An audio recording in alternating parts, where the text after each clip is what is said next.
বিশ্ববাজারে অপরিশোধিত তেলের দাম বৃদ্ধি পেতে গ্যাসের দামে একটা বিরাট ফারাক দেখা গিয়েছিল। দেশের অন্দরে পেট্রোল ও ডিজেলের দাম সাময়িকভাবে অপরিবর্তিত থাকলেও এলপিজি অর্থাৎ রান্নার গ্যাস কিন্তু এক ধাক্কায় বেড়েছিল 60 টাকা পর্যন্ত। যুদ্ধ এখনও জারি রয়েছে, সংঘাত এখনও চলছে। এই পরিস্থিতি থেকে এই এলপিজি, পেট্রোল এবং ডিজেল নিয়ে কি নতুন করে উদ্বেগ তৈরি হচ্ছে, নতুন করে ভাবাচ্ছে এই জ্বালানি পণ্যের দাম বৃদ্ধির কথা। সেই নিয়ে এবার আশঙ্কা প্রকাশ করছেন বিশেষজ্ঞরাও। তীব্রতা বাড়াচ্ছে পশ্চিম এশিয়ার সংঘাত। ইরানের প্রাকৃতিক গ্যাসের অন্যতম বড় ঘাঁটি সাউথ পার্স, এবার তাতেই হামলা চালালো ইসরায়েল। বুধবার ইরানের রাষ্ট্রীয় সংবাদ মাধ্যম একটি বিবৃতি দিয়ে জানিয়েছে, ইসরায়েল ও আমেরিকা যৌথভাবে সাউথ পার্স প্রাকৃতিক গ্যাস ফিল্ডে ভয়াবহ আক্রমণ চালিয়েছে। ইচ্ছাকৃতভাবে গ্যাস ফিল্ডের গুরুত্বপূর্ণ অংশগুলিতে হামলা চালানো হয়েছে, যা প্রতিদিন ইরানে 80% প্রাকৃতিক গ্যাস সরবরাহ কাজ চালায়। আঘাত প্রত্যাঘাত, ইরান ইসরায়েলের যুদ্ধ আর সামরিক গণ্ডির মধ্যে বাধা নেই। বিশেষজ্ঞরা বলছেন এই যুদ্ধের প্রতিঘাত পৌঁছে গিয়েছে অর্থনৈতিক মহলেও। বিশেষ করে সাউথ পার্সে হামলা একটা গুরুত্বপূর্ণ পরিস্থিতি তৈরি করেছে ইরানের অন্দরে। আর এর মূল দুটি কারণ। বিশ্বজুড়ে ইরানের এই গ্যাস ফিল্ড বিশ্বের সবচেয়ে বড় গ্যাস ফিল্ড হিসেবে পরিচিত।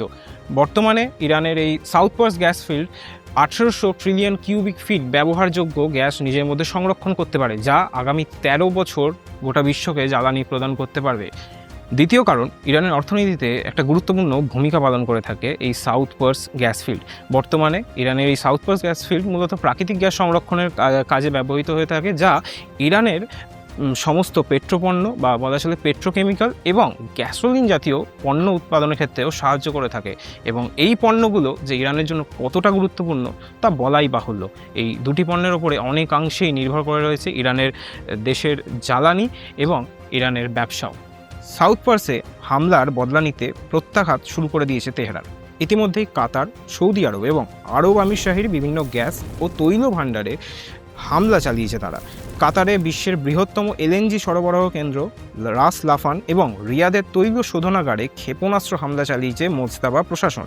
তারপর থেকেই চড়েছে অপরিশোধিত তেলের দাম। বর্তমানে $113 প্রতি ব্যারেল, অর্থাৎ ভারতীয় মুদ্রায় 10,535 টাকা পৌঁছে গিয়েছে অপরিশোধিত তেলের দাম।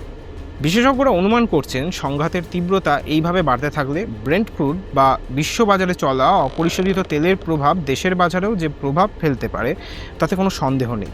সিঙ্গাপুর ভিত্তিক সংস্থা ওসিবিসি তাদের সাম্প্রতিক একটি গবেষণায় জানিয়েছে, বিশ্ববাজারে প্রতিদিন 1 কোটি অপরিশোধিত তেলের ব্যারেলের ঘাটতি তৈরি হয়েছে। উড ম্যাকেনজির বিশেষজ্ঞরা আন্তর্জাতিক সংবাদ মাধ্যম আল জাজিরাকে বলেছে, এই বছরের মধ্যেই অপরিশোধিত তেলের দাম ব্যারেল প্রতি $150 থেকে $200 পর্যন্ত চলে যেতে পারে।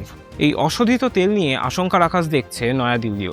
বর্তমানে বিশ্ববাজার থেকে বিভিন্ন তেল মিলিয়ে মিশিয়ে কেনে থাকে কেন্দ্রীয় সরকার বা কেন্দ্রীয় পেট্রোলিয়াম মন্ত্রক। যে বাস্কেট থেকে এই বিভিন্ন ধরনের তেল মিলিয়ে মিশিয়ে কেনা হয়, সেই বাস্কেটের দাম ইতিমধ্যেই $146 প্রতি ব্যারেল পৌঁছে গিয়েছে। একাংশ বলছেন এক্ষেত্রে আমদানিতেও একটু প্রভাব পড়তে পারে, বাড়তি টাকাও গুনতে হতে পারে কেন্দ্রীয় সরকার বা কেন্দ্রীয় পেট্রোলিয়াম মন্ত্রককে। যদিও কেন্দ্রীয় সরকার বরাবরই তারা দাবি করে এসছে যে তাদের কাছে যত পরিমাণ অপরিশোধিত তেল মজুত রয়েছে তাতে দেশের অন্দরে উদ্বেগ তৈরির কোনো জায়গাই নেই, কিন্তু তা কতক্ষণ এ নিয়ে প্রশ্ন তৈরি হচ্ছে ইতিমধ্যেই। এইরকমই একাধিক খবরের জন্য চোখ রাখুন এবিপি লাইভে। এবিপি আনন্দ, এগিয়ে থাকে, এগিয়ে রাখে।